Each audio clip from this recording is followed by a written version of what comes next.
Today we're going to cook country ham.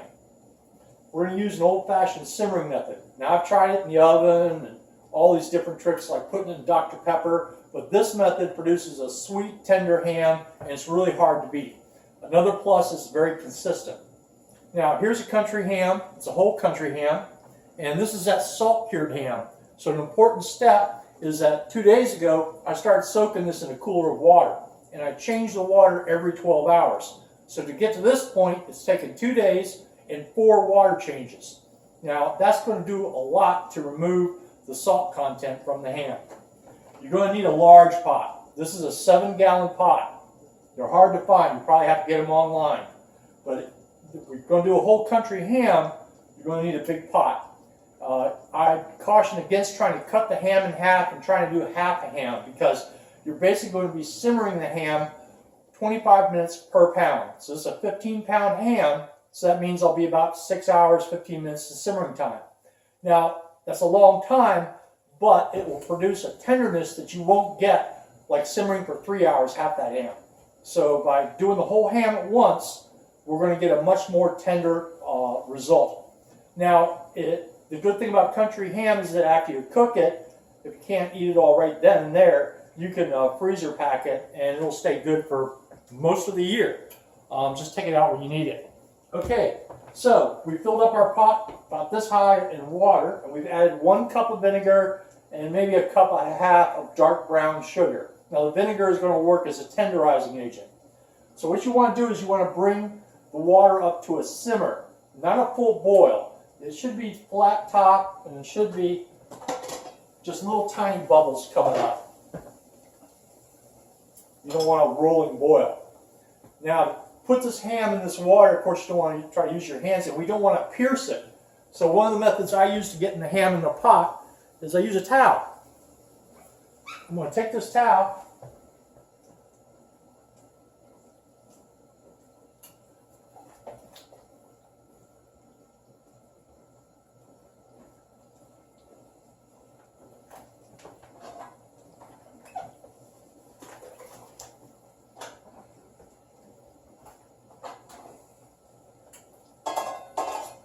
and it's that easy.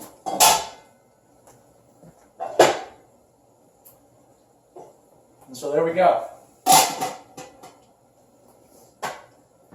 So what we're going to do is we're going to monitor this for a while, because it's going to take a little bit of time to come up to simmering temperature. But what I want to do is I want to get the water to where it's pretty flat. You're seeing tiny bubbles come up to the surface and steam kind of coming off the top. You don't want a rolling boil. So now we know what we're going to do. All we got to do is come back in 6 hours, 15 minutes, and I'll show you how to do the rest of it. Okay, it's been about 6 hours, and we're going to go ahead and get the ham out and do the next step. First thing we need to do is get the water out of the pot. Now it's important you don't use something like a fork. You don't want to resist the urge of using like a fork or anything that pierces the meat, because we want to try to protect the moisture in the meat as much as possible. So we're just going to pour the water out first, and then we'll take it to the next step. Now, these gloves right here really make the job a lot easier, and I highly recommend using these.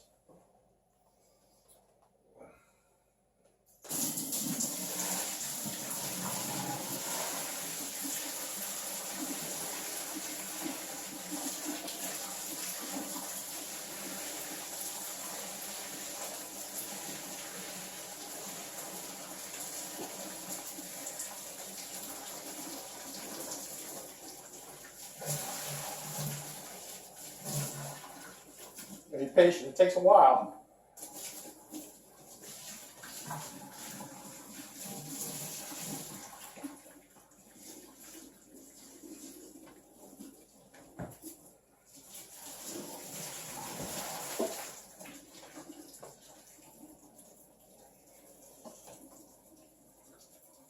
Okay, almost got it.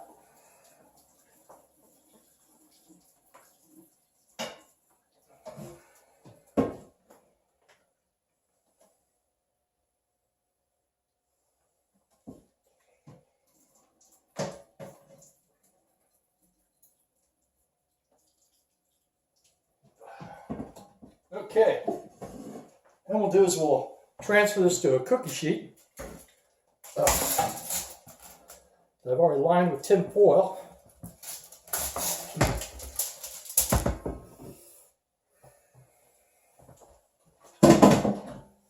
There. Now we've got our ham out. This is there's two sides of the ham. There's the ugly side and there's the pretty side. This here is the ugly side. Here's the pretty side.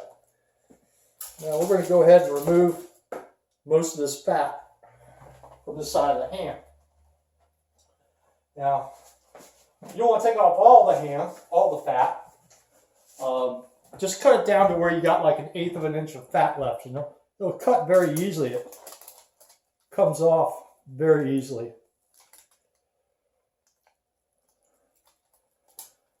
While we're doing this,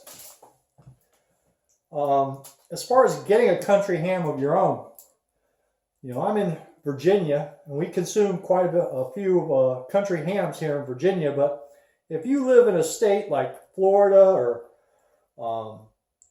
out west where country hams aren't as customarily cooked and sold, you might want to consider ordering one online, because the reason for that is that we had this happen down in Florida where my brother went and got a country ham and cooked it perfectly according to the instructions, and it came out dry and tough. And it turns out that they sell so few country hams in that state that if you do find one, it's likely to be one that's been hanging around the store for more than a year. And they don't tend to cook up that nice. So if you want a really nice country ham, one place I've had great luck with is Clifty Farm. That's where we buy them here in Virginia. They're sold in Kroger grocery stores. But if you don't see them for sale in your area, you can go to www.cliftyfarm.com. That's CLIFTYFARM.com. And they'll actually ship you a ham. It's not that expensive. I shipped them to my brother for his birthday near Thanksgiving. So if you don't have these for sale in your area, you can certainly get them sent to you. And I believe the shipping is like $20 for a 16-pound ham. That's the difference between the price you pay online and what I usually pay in the store to get one down here in Virginia. Okay. So you just want to, and like I said, you want to try to leave some of that fat on there because it will help and keep it moist. And another thing is, we can't even taste it. We cannot cut into this ham because it needs to rest overnight. Country ham is, see, it'll do just like that. It'll come apart. Typically, it's served cold. You don't want to mess with it right now because we just want to get the fat off of it. And once we're done with that, we're going to wrap it up and let it rest slowly. I'll show you how we do that. The reason we want to do that is because you want to cool it gradually and then stick it in the fridge at least overnight. By that time, the ham will come out. It'll have all the moisture sealed inside of it. And so when you go to carving it, it'll be just as pretty as you please.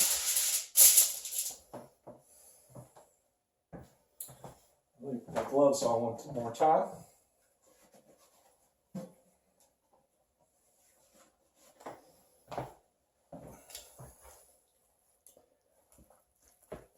Okay, let's go ahead and transfer our ham to this.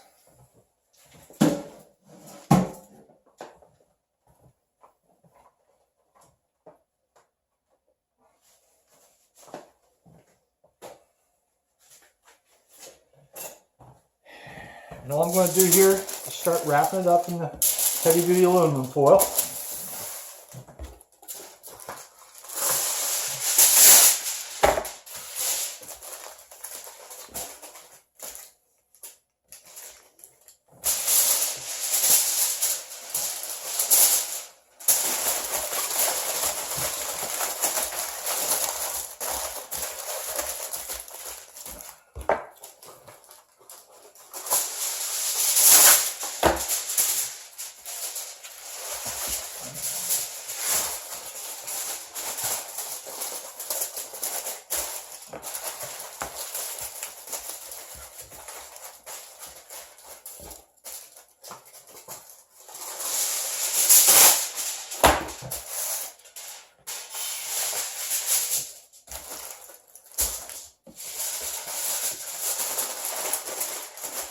I'm not going cheap on the aluminum foil. I want to make sure that I get a nice, good thermal coverage. The entire hand. Next, we're going to seal it off with saran wrap. And this will keep most of the air out while it's going through that cooling process.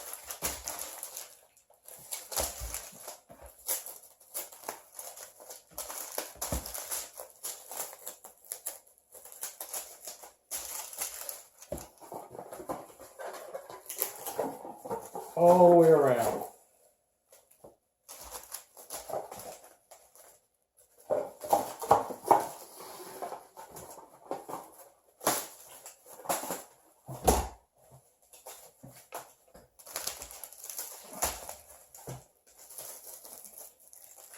I want to wrap this as tight as I can.